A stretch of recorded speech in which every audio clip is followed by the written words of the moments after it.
Sebenarnya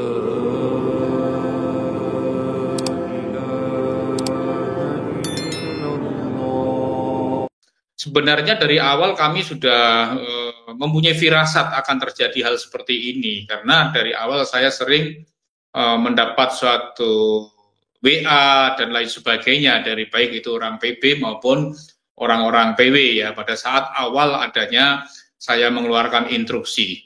Nah, kemudian setelah satu hari sebelum konferensi perjalanan saya pulang dari Cilacap, saya ditelepon oleh salah satu bendahara PB yang menanyakan, kalau manggil saya kan telepon dapat telepon, halo ketua, apakah ketua mau maju lagi? Nah, saya jawab, Kiai Faisal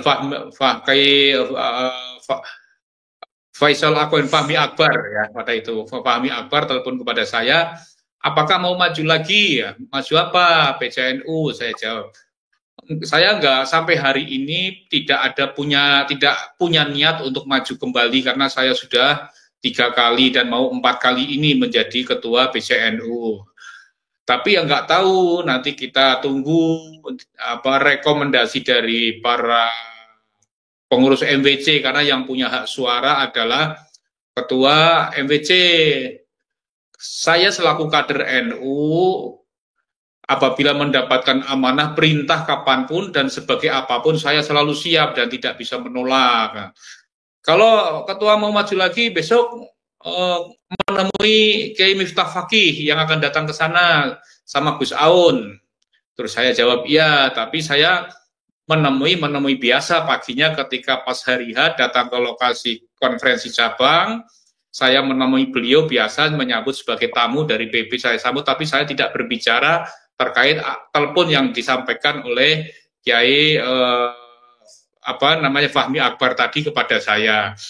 Namun sebelum menjelang malam hari menjelang hari H memang ada salah satu pengurus PWNU yang meminta saya agar berkoalisi dengan salah satu kandidat yang diusung oleh PBNU karena mereka sudah punya suara 17.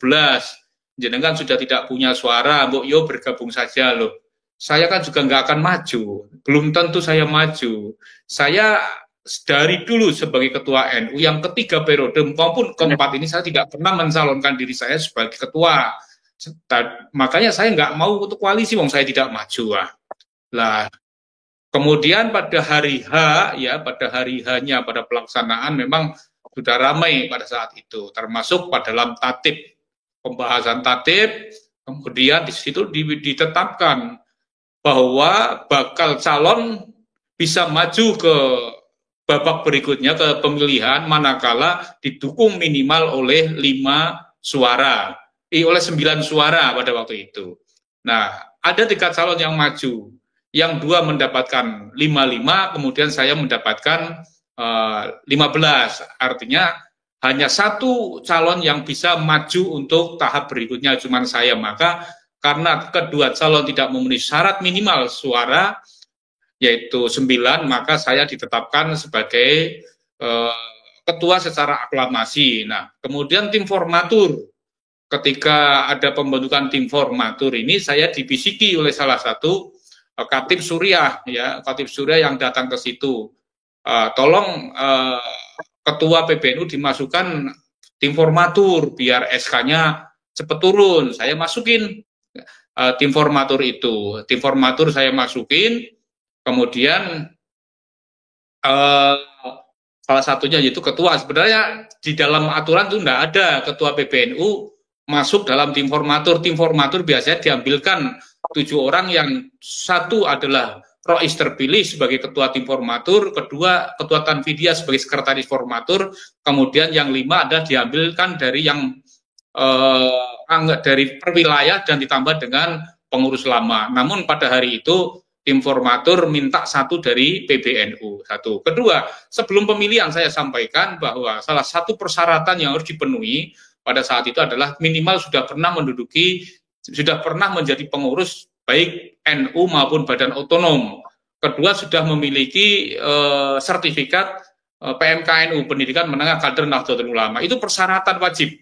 Calon ketua PCNU itu wajib memiliki persyaratan itu, dan tentunya saya juga dimintai persyaratan oleh pimpinan sidang, yaitu PBNU sendiri selaku pimpinan sidang. Saya serahkan persyaratan sudah memenuhi syarat, dan akhirnya pada proses pemilihan itu saya aklamasi menang. Kemudian rapat informatur selesai, tidak ada masalah, saya suruh buat berita acara, sudah saya kirimkan. Kemudian 5 bulan nggak ada kabar. Terus saya telepon, oh belum, masih di UKK untuk sedang diverifikasi. Kemudian di UKK verifikasi sudah ditandatangani oleh ketua umum sama sekjen. Terus sudah ditandatangani lagi oleh Katib, tinggal Rois Am. Nah ini Rois Am kemarin siap untuk menandatangani, tapi PCNU Wonogiri harap melaksanakan pendidikan dasar kader Nahdlatul Ulama, PDPKPNU. Siap saya laksanakan. Saya langsung penuhi apa yang diinginkan oleh salah satu ketua yang memimpin sidang di Kabupaten Wonogiri. Kemudian ketika dipenuhi, 1 minggu berikutnya juga nggak ada kabar. Saya telepon lagi. Gimana Kiai? Ini kok belum ada kabar? Wah ini, Anda ada jenengan katanya kemarin waktu Jatman katanya mengepung Kongres Jatman di Donohudan. Yang bilang siapa Kiai? Ya ada. Batu yang bilang tuh nggak jelas, nggak cek orangnya. Wong saya itu Kongres Jatman justru saya telepon-teleponan dengan Kiai Fahmi Akbar. Kiai Fahmi Akbar minta untuk berkoordinasi dengan PCNU Solaraya untuk membantu kaitannya dengan konsumsi baik untuk peserta maupun para penggembira. Saya koordinasikan dengan PCNU Solo Raya, kemudian Klaten juga membantu 2.000 kopi dan 2.000 mangkok bakso, kemudian saya bagi lainnya adalah nasi Solo Raya 7 itu. Saya kirim, saya bagi-bagi. Memang saya juga minta izin Laskar untuk membantu pelayanan di Donohudan. Saya sampaikan kayak gitu, saya nggak mengepung, saya membantu memberikan pelayanan kepada peserta dan penggembira yang datang ke Kongres.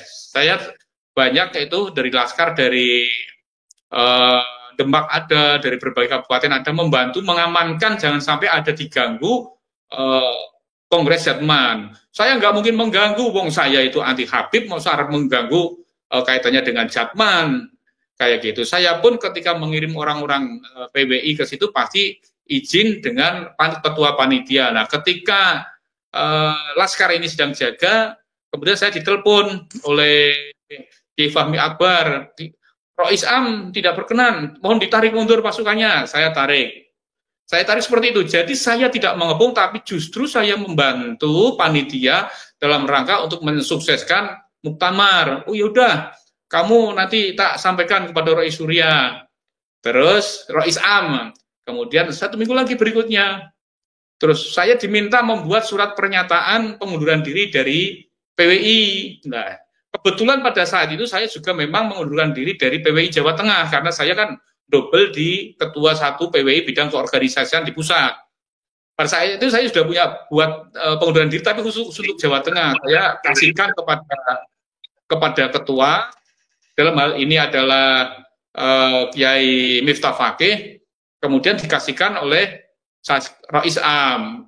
Nah, kemudian 1 minggu lagi kan saya ada pelantikan di Pemalang. Kemudian ada video katanya dikirimkan kepada beliau, Rois Am, bahwa panjenengan ini melakukan pelantikan lagi, kan sudah mundur. Coba sekali jawab, saya kan pengurus pusat, jadi saya mundur dari Jawa Tengah, tapi saya masih di pusat.